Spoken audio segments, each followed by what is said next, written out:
Hello, my name is Ralf Friedrichs. I'm an addiction recovery coach and the host of the Take Your Life Back Today show. As an addiction recovery coach, I want to share something with you, and let me be crystal clear to leave an everlasting impact upon you. Just imagine being buried alive. You're in a coffin, but you know you're not dead. You try to lift the coffin lid, but the enormous weight of the lid prevents you from opening that lid. You just think today you're going to die. But then you say, maybe if I bang on the lid, someone might hear me, and maybe, just maybe, they'll dig their way down to help me. This is what it's like to find yourself at the lowest point of alcohol and drug addiction. You know you need help, you know you can't do it on your own, but you don't know where to turn for help. In reality, folks, there are probably people standing by your grave, waiting, willing to help you. You just don't know that. You just think you're going to die. Usually, though, people don't think about death when they're habitually abusing drugs and alcohol. In order to repress the fear of death, you need, in order to be able to feed an addiction, you need to be great at repressing the fear of death. I often ask you, my audience, did it ever cross your mind that while you were abusing drugs and alcohol, that maybe, just maybe, you might overdose? You will take away something that was given to you by the Lord Jesus Christ, called life. Not just away from you, but from the people that count on you most. People like your husband, your wife, your mother, your father, your children, or your grandchildren. With this, let me leave one last thought. Don't be the person that I'm reading about on these index cards that waited and waited so long until it was too late. Instead, be the person that reaches out and says, I need help. Call me at 844-405-HELP, and I promise you, I will help you take your life back. People like Larry Geis from the Geis Academy at 516-458-2741, 516-458-2741. Larry Geis is an addiction recovery coach, a life coach. He and I always tell people like you, doesn't matter where you came from, it doesn't matter where you've been. What matters most is where you are going. What are you going to do today for a better and brighter tomorrow? You can find him at www.odysseyconsultant.org. That's Larry Geis from the Geis Academy.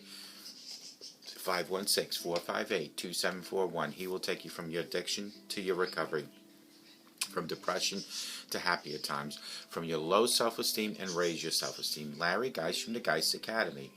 516-458-2741. Folks, family is the most important thing that you'll ever have other than God in your life. It is so important that we as family members, whether brothers, sisters, husbands, wives, children, grandchildren, that we all stick together through good and bad. You know, we always told our kids, it doesn't matter what it is that you've done, please tell us first before other people or the police tell us. Because by letting us know, it gives us a chance as a family, a whole, to solve the problem. So today's topic is 7 effective ways to build family unity. When parents can't agree on how to raise their children or run a household, there's little chance that a family environment will be one of harmony and peace. When parents can't agree on how to raise their children or to run the household, it is impossible. As you put into practice the following suggestions that I'm going to give you, you will make significant strides toward having a family that works together to create a happy and healthy home. Out of the 7 is number 1, communicate. Regular communication with your spouse and children is vital to a healthy family. Have weekly family meetings where all family members can express themselves freely and openly without the fear of criticism or repercussion.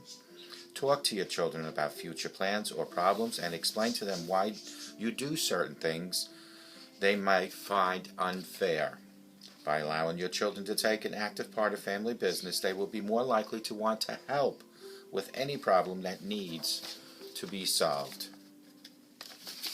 Number 2, listen to each other. Try to consider the other person's perspective and understanding. When you are listening, don't think about what response you're going to give. Instead, ask yourself why your spouse or your child feels the way he or she does. Listening is one of the most powerful ways you can show you care about the other person. Children especially need to know that they are important, and this can be shown through active listening. Share household responsibilities. Explain that if your child is indeed a team, they must all do their part in the family. Discuss with your spouse what you should expect from each child. Then tell the children what you would like for them and what to do and what they might expect from you as the parent. If you present a unified front when you propose this idea, your children will more than likely get a positive reaction. Number 4, assign specific chores. This will teach your children to have pride in their work and learn responsibility. Teach them that they are all accountable for certain chores and that they, as a whole family, must work together in order to make your house and home clean. Orderly and functional place is very important to live and to raise your family. Number 5, establish routines. Routines help children to feel safe. Maintain a consistent schedule that is realistic for your entire family. For example, try to serve dinner in the same time each evening and expect everyone to attend when possible. Establish set bedtimes, especially for younger children, and make sure that your children adhere to them. Having a schedule allows both parents and kids to know what to expect and when to expect it. Number 6, keep spiritual experiences. Attending a church, temple, or mosque as a family helps you realize that no one goes it alone. Read spiritual works that reinforce your family's belief system and inspire your family to be a better family. By reinforcing the value system that your family can share, you create a family culture that gives your children the sense of being a greater whole. Number 7, have fun together. At least once a month, go on a family outing. These outings can be inexpensive and very simple. Consider going on a trip to the woods, the museum, or the zoo. Having fun together as a family reinforces to your children that teamwork also means playing together. Remember that a family that works together and plays together stays together. When parents cannot agree on how to raise their children or to run a household, there's little chance that the family involvement will be one of harmony and peace. Therefore, it's quite important as you put into practice the following suggestions that I just gave you, and make sure that your family works and lives and loves together. Remember, number 1 is to communicate. Regular communication with your spouse and your children is vital to a healthy family. Having weekly family meetings where all family members can express themselves freely and openly without the fear of criticism. Number 2 was listen to each other. Try to consider the other person's perspective. When you are listening, don't think about the response, but just listen, absorb, and come up with an action plan to help whatever you might have heard. Number 3 is to share household responsibilities. Explain that if your family is indeed a team, they must all do their part together. Discuss with your spouse and what you should expect from each child and follow routinely. And I do believe in the reward system. Number 4, assign specific chores. This will teach your children to have pride in their work and learn responsibility. Teach them that they are accountable for certain chores and they are a whole family must work together in order to make your home clean, orderly, and functioning.